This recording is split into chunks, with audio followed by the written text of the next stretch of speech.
La perle de Tahiti, plus connue sous le nom de perle noire, est véritablement empreinte de légendes et d'histoire.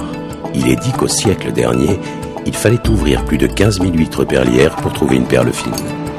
C'est en 1961 que les premiers essais de greffe sont entrepris dans le lagon de Bora Bora. Depuis, la perliculture est devenue un véritable métier, reconnu de tous, où la passion est essentielle pour réussir. C'est un métier parce que ça me permet de vivre, mais il faut que ce soit aussi une passion, sinon avec tous les problèmes rencontrés pour la pratique de la perliculture, il faut être passionné.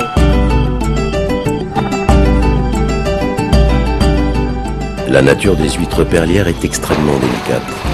Ces huîtres à lèvres noires se fixent sur les coraux polynésiens et les perliculteurs les élèvent sur des filets sous-marins pendant plusieurs années avant de pouvoir récolter les premières perles.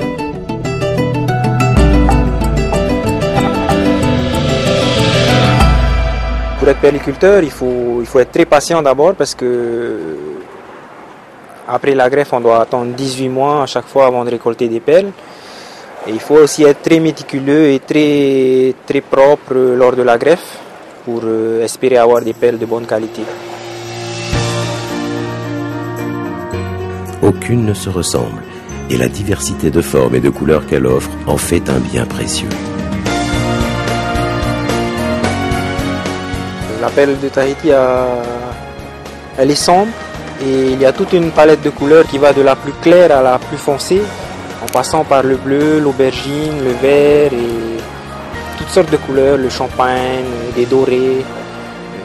Ailleurs dans le monde, ils ne produisent qu'une ou deux couleurs de perles et ici on a vraiment toutes les couleurs, quoi, quasiment.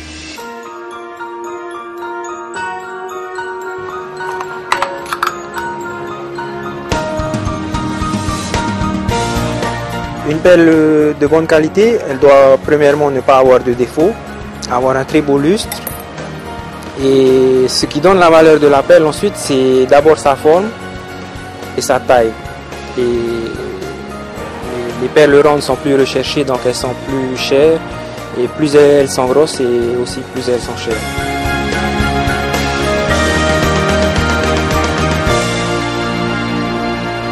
Cette culture particulière se doit de viser la perfection sans néanmoins pouvoir l'atteindre. La nature a son rôle à jouer, et c'est l'harmonie entre elle et l'intervention de l'homme qui fait de la perle noire un bijou à part.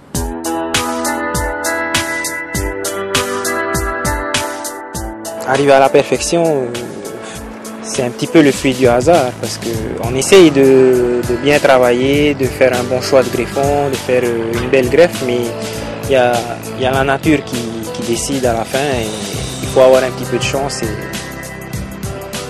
Il n'y a pas de méthode pour arriver à la perfection aujourd'hui, je crois. Je ne connais pas de greffeur qui arrive à faire que des perles parfaites.